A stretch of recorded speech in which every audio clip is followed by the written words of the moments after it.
Hello everyone, I am सुगम। Welcome back. तो कैसे हो आप सब? आई होप आप सब अच्छे होंगे।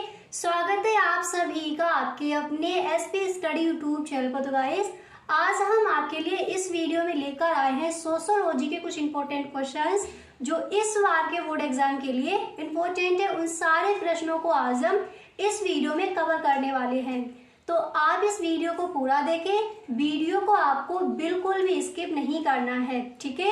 और गाइस, अगर आप इस बार का बोर्ड एग्जाम देने वाले हो और इस बार के बोर्ड एग्जाम में 90+4 करना है आपको, तो आप इसी तरह से ऑल क्लासेस जो भी आपकी हैं उनको आप रोजाना देखिए, क्योंकि ऑल सब्जेक्ट के जो भी आपके इंपॉर्टेंट क्वेश्चन हैं, मॉडल पेपर के फुल सोल्यूशन आपको मिलेंगे इसी चैनल पर।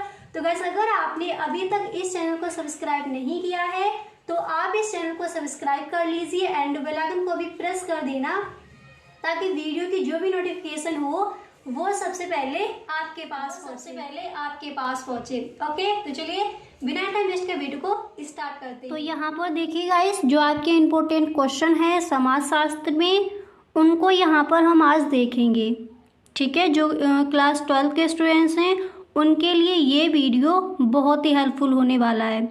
तो यहाँ पर देखिए, जो आपका पहला प्रश्न है वो मैंने यहाँ पर लिया है कि राष्ट्र से आप क्या समझते हैं। आप पेपर उठाकर देखना, कई बार ये क्वेश्चन बोर्ड एग्जाम में आज किया गया है, ठीक है। राष्ट्र से आप क्या समझते हैं। अब जब आप इस प्रश्न का आंसर लिखोगे तो सबसे पहले आपको फर्स्ट हेडिंग डालनी होगी राष्ट्र, ठीक है। राष्ट्र क्या है, राष्ट्रवाद क्या है, इन दोनों प्रश्नों को आप तैयार कर लीजिए। तो देखिए पहले कि राष्ट्र से आप क्या समझते हैं, इसका आंसर क्या हो जाएगा। फर्स्ट आप हेडिंग डालोगे राष्ट्र, उसके बाद यहाँ पर देखिए, उसके बाद आप लिखोगे कि राष्ट्र से आशय जनसंख्या के उस समूह से है। देखिए, राष्ट्र से आशय जनसंख्या के उस समूह से है जो अपने आप को एक समुदाय के रूप में प्रस्तुत करता है, ठीक है। राष्ट्र क्या है, एक बार दोबारा से देख लीजिए। देखिए, राष्ट्र से आशय जनसंख्या के उस समूह से है जो अपने आप को एक समुदाय के रूप में प्रस्तुत करता है तथा अनेक साझा विशिष्टताओं पर आधारित है। फिर आप लिखोगे कि इस प्रकार की मुख्य विशेषताएं हैं सामान्य भाषा, एक निश्चित भौगोलिक स्थिति, इतिहास, धर्म, प्रजाति तथा राजनीतिक आकांक्षाएं। ओके, इस तरह से आप इस प्रश्न का आंसर लिखकर आओगे। अब एक बार दोबारा से देख लीजिए, जितने भी प्रश्न यहाँ पर आपको बताए जाए हर प्रश्न को आप लिखते चलिए, ठीक है। ये सारे ही प्रश्न आपके इम्पोर्टेंट हैं। तो फर्स्ट आपको क्या करना है, हेडिंग डालनी है राष्ट्र। फिर देखिए क्या है राष्ट्र। राष्ट्र से आशय जनसंख्या के उस समूह से है जो अपने आप को एक समुदाय के रूप में प्रस्तुत करता है तथा अनेक साझा विशेषताओं पर आधारित होता है। इस प्रकार की मुख्य विशेषताएं हैं सामान्य भाषा, एक निश्चित भौगोलिक स्थिति, इतिहास, धर्म, प्रजाति तथा राजनीतिक आकांक्षाएं, ठीक है। इस तरह से आप इस प्रश्न का आंसर लिखकर आओगे। क्लियर। अब इसके बाद यहाँ पर आप देख सकते हो जो आपका नेक्स्ट प्रश्न है वो क्या है। देखिए, अब यहाँ पर जो आपका अगला क्वेश्चन है उसको आप देख सकते हो। तो नेक्स्ट प्रश्न यहाँ पर आपका दिया गया है कि प्रजाति से क्या आशय है। जाति क्या है, प्रजाति क्या है। अच्छे से इनके जो आंसर हैं वो आपको तैयार कर लेनी है, ठीक है। ये सारे प्रश्न आपके इस बार के बोर्ड एग्जाम के लिए इम्पोर्टेंट हैं। तो देखिए, प्रजाति क्या है। तो फर्स्ट आपको क्या करना है, जब आप इसका आंसर लिखोगे तो सबसे पहले आप हेडिंग डालोगे प्रजाति। इसके बाद आपको लिखना है, देखिए, कि प्रजाति से आशय उस जैविक अवधारणा से है जिसका प्रयोग सामान्य रूप से उस वर्ग के लिए किया जाता है जिसके सदस्यों में सामान्य गुण अथवा निहित गुणों के कारण समान शारीरिक लक्षण पाए जाते हैं। फिर आप लिखोगे कि इस प्रकार प्रजाति, देखिए इसके बाद आपको लिखना है इस प्रकार प्रजाति पैतृकता द्वारा प्राप्त लक्षणों पर आधारित एक वर्गीकरण है।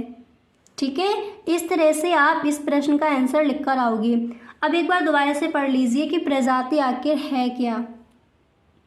सबसे पहले फर्स्ट हेडिंग डाली है प्रजाति, इसके बाद आप लिखोगे कि प्रजाति से आशय उस जैविक अवधारणा से है जिसका प्रयोग सामान्य रूप से उस वर्ग के लिए किया जाता है जिसके सदस्यों में सामान्य गुण अथवा निहित गुणों के कारण समान शारीरिक लक्षण पाए जाते हैं। इस प्रकार प्रजाति पैतृकता द्वारा प्राप्त लक्षणों पर आधारित एक वर्गीकरण है। तो अच्छे से याद हो गया कि प्रजाति क्या है और राष्ट्र क्या है। ठीक है, अब इसके बाद जो आपका अगला प्रश्न है उसको देखते हैं। तो अब आप यहाँ पर देखिए जो आपका नेक्स्ट प्रश्न है तो वो यहाँ पर दिया गया है, आप देख सकते हो। देखिए अगला प्रश्न यहाँ पर है,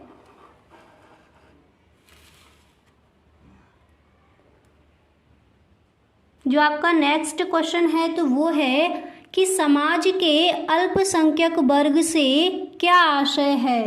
ये प्रश्न भी आपका कई बार पूछा गया है। समाज के अल्पसंख्यक वर्ग से क्या आशय है। तो जब आप इस प्रश्न का आंसर लिखोगे तो फर्स्ट आपको हेडिंग डालनी है अल्पसंख्यक वर्ग। इसके बाद आप लिखोगे, देखिए इसके बाद आपको लिखना है कि अल्पसंख्यक वर्ग का निर्धारण समाज की कुल जनसंख्या में वर्ग या समूह की स्थिति के आधार पर होता है।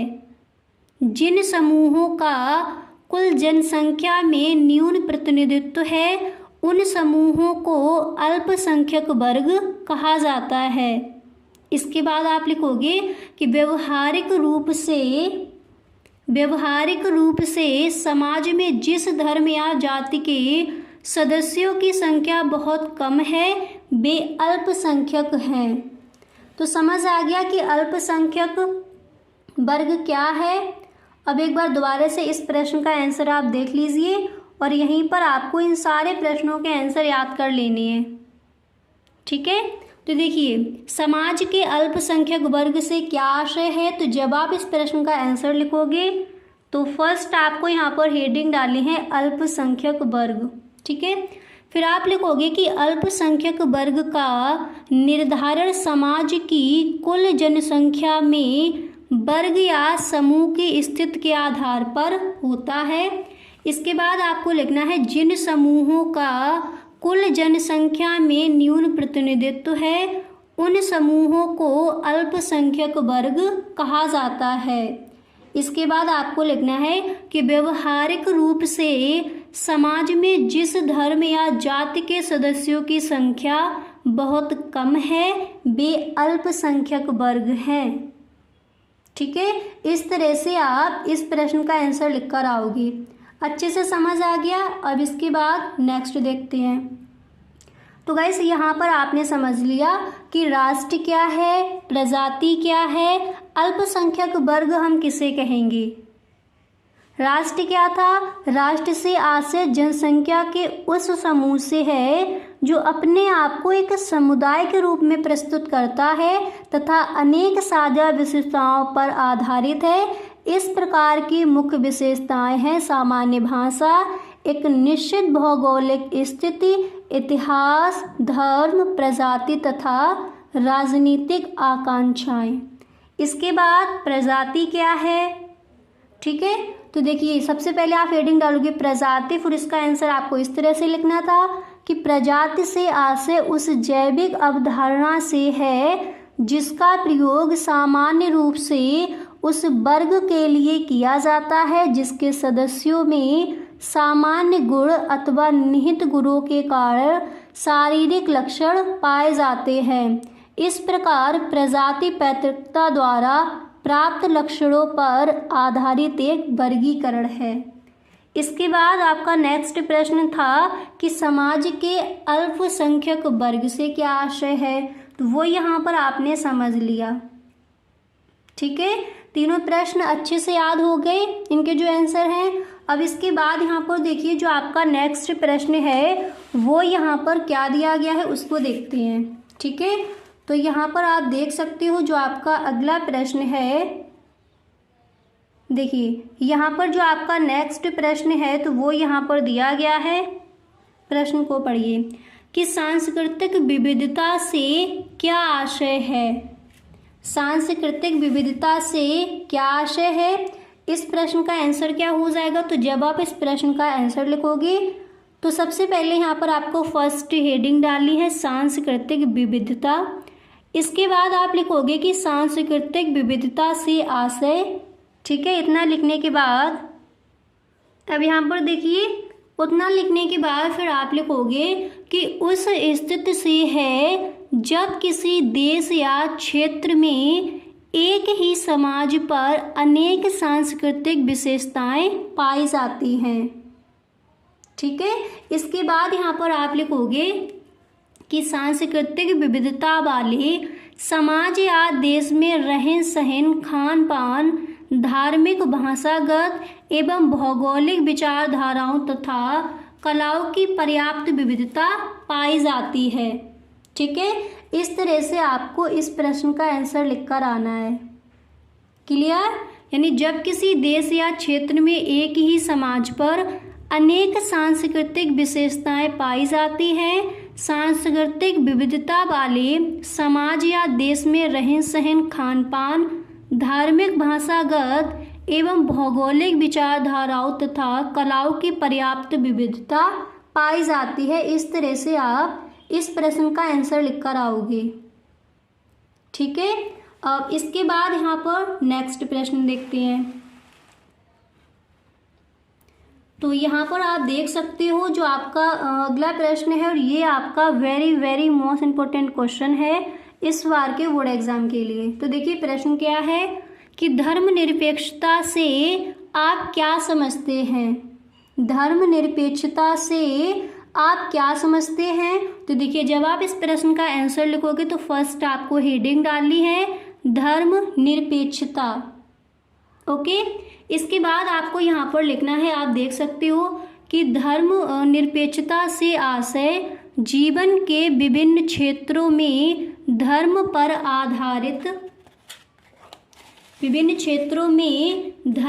आधारित निर्णयों के आधार पर तर्क पर आधारित निर्णयों को प्राथमिकता देना है। धर्मनिरपेक्षता की स्थिति में धार्मिक पूर्वाग्रह को कोई महत्व नहीं दिया जाता।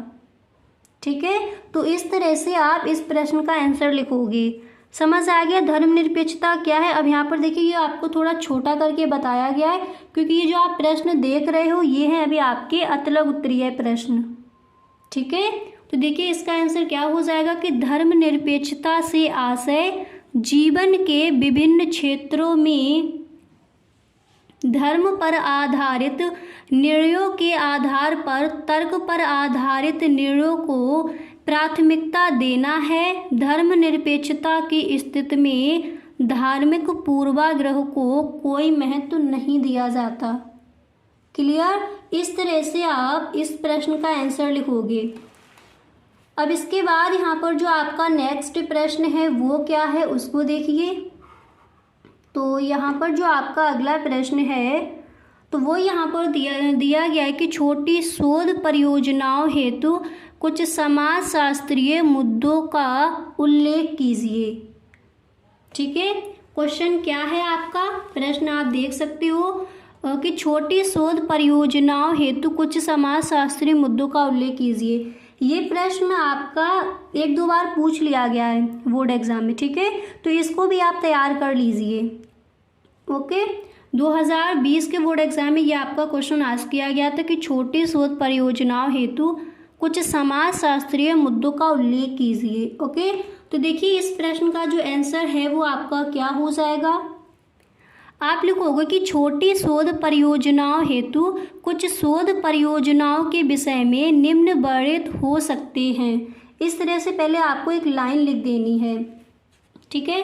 फिर आप यहाँ पर देखिए पॉइंट बाय पॉइंट आप लिखोगे। फर्स्ट आपको यहाँ पर डालना है, देखिए यहाँ पर आप पहले फर्स्ट नंबर डालोगे, फिर आप लिखोगे कि सामाजिक जीवन में संचार माध्यमों की भूमिका। सेकंड पॉइंट यहाँ पर आपको लिखना है कि सार्वजनिक परिवहन आवश्यकता एवं समस्याएं। इसके बाद थर्ड नंबर पर आप लिखोगे कि घरेलू कार्यों के लिए अपजाए जाने वाले उपकरण, ठीक है। इसके बाद यहाँ पर आपको देखिए 4 नंबर डालना है, देखिए आप 4 नंबर डालोगे। उसके बाद यहाँ पर आपको लिखना है कुछ आयु वर्गों के लिए समय समय पर बदलती आकांक्षाएं। इसके बाद 5 नंबर पर आप लिखोगे कि सार्वजनिक स्थानों का उपयोग। एंड नेक्स्ट आपको लिखना है कि किसी एक घरेलू उपयोगी वस्तु का जीवन, ठीक है। तो छोटी शोध परियोजनाओं हेतु कुछ समाज शास्त्रीय मुद्दों का उल्लेख कीजिए। इस तरह से आप इस प्रश्न का आंसर लिखकर आओगे। क्लियर। अब इसके बाद यहाँ पर जो आपका नेक्स्ट प्रश्न है उसको देख लीजिए। जो आपका अगला प्रश्न है वो क्या दिया गया है उसको समझिए। तो यहाँ पर आप देख सकते हो जो आपका नेक्स्ट प्रश्न है तो वो यहाँ पर दिया गया है कि रैयतवाड़ी व्यवस्था के 2 मुख्य दोष लिखिए। इंपॉर्टेंट है इस बार के बोर्ड एग्जाम के लिए, ठीक है। रैयतवाड़ी व्यवस्था के 2 मुख्य दोष लिखिए। तो फर्स्ट आपको क्या करना है, इस तरह से हेडिंग डालनी है, रैयतवाड़ी व्यवस्था के मुख्य दोष। 2 नहीं लिखोगे आप, ठीक है, मुख्य दोष। हेडिंग डालने के बाद फिर आप लिखोगे कि रैयतवाड़ी व्यवस्था में लगान तय करने तथा लगान एकत्र करने का कार्य कुछ सरकारी अधिकारियों द्वारा किया जाता था।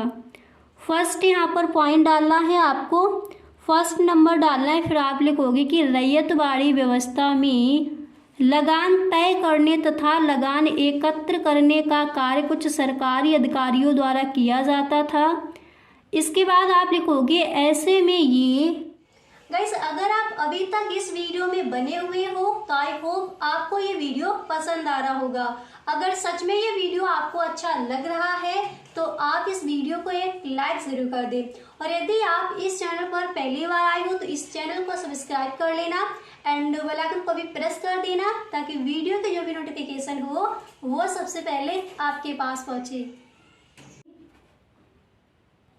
देखिए, इतना करने के बाद इसके बाद आप लिखोगे कि ऐसे में ये सरकारी अधिकारी अनेक बार कृषकों का थोड़ा बहुत शोषण किया करते थे, ठीक है। रैयतवाड़ी व्यवस्था के 2 दोष आपको इस तरह से लिखने। फिर यहाँ पर आप दूसरा नंबर डालोगे एंड इसमें आपको लिखना है कि इस व्यवस्था में लगान एकत्र करने के लिए सरकार को अनेक अधिकारी तथा कर्मचारी नियुक्त करने पड़ते थे। ऐसे में सरकार को काफ़ी अधिक धन खर्च करना पड़ता था।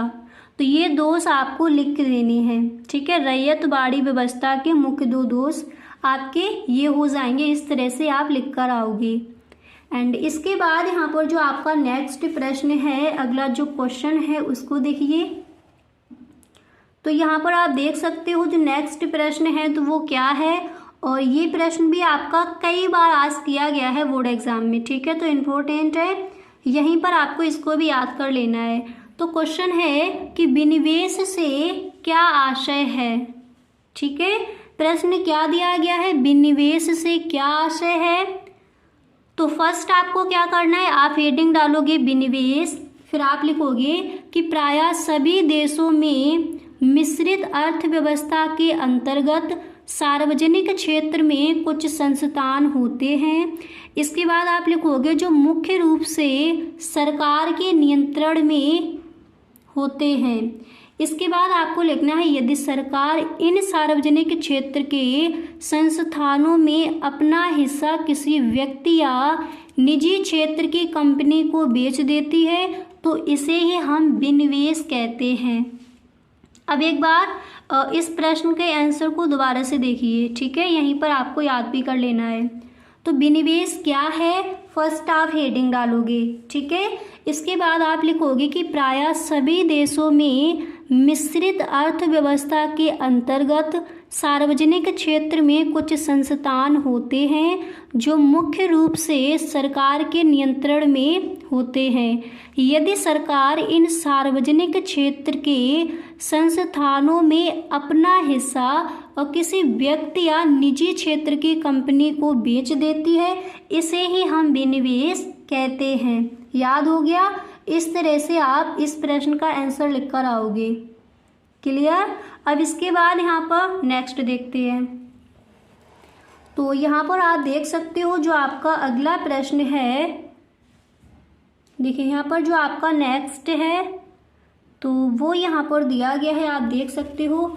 अगला जो प्रश्न है तो वो है कि स्पष्ट कीजिए कि सामाजिक आंदोलन का कोई विशेष उद्देश्य होता है। स्पष्ट कीजिए कि सामाजिक आंदोलन का कोई विशेष उद्देश्य होता है। तो सबसे पहले तो आप हेडिंग डालोगे सामाजिक आंदोलन का विशेष उद्देश्य, ठीक है। इसके बाद देखिए हेडिंग डालने के बाद फिर आप लिखोगे कि प्रत्येक सामाजिक आंदोलन का कोई ना कोई निश्चित उद्देश्य है, ठीक है, कोई ना कोई निश्चित उद्देश्य है। इसके बाद आपको लिखना है जिसकी पूर्ति करने के लिए कोई कार्यक्रम प्रस्तुत किया जाता है। इस उद्देश्य को स्पष्ट, देखिए इतना लिखने के बाद फिर आप लिखोगे कि इस उद्देश्य को स्पष्ट रूप से जनता के सामने रखा जाता है। इसके अभाव में आंदोलन को जन समर्थन नहीं मिलता तथा अधिकांश जनता इसके प्रति उदासीन हो जाती है।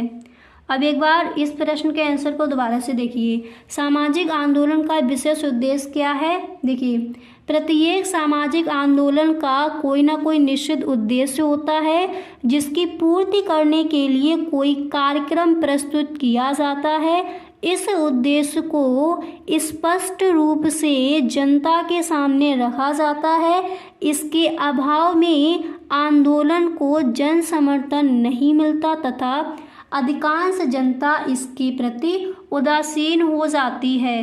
तो क्वेश्चन क्या था कि स्पष्ट कीजिए कि सामाजिक आंदोलन का कोई विशेष उद्देश्य होता है।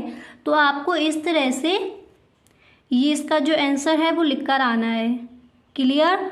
तो गाइस आज के लिए बस इतना ही। अब मिलते हैं नेक्स्ट वीडियो में। जो आपका नेक्स्ट वीडियो होगा उसमें भी आपको इसी तरह से समाजशास्त्र के जो आपके महत्वपूर्ण प्रश्न हैं वो बताए जाएंगे जो आपके रह गए हैं, ठीक है। तो वो वीडियो आप देखना ना भूलें।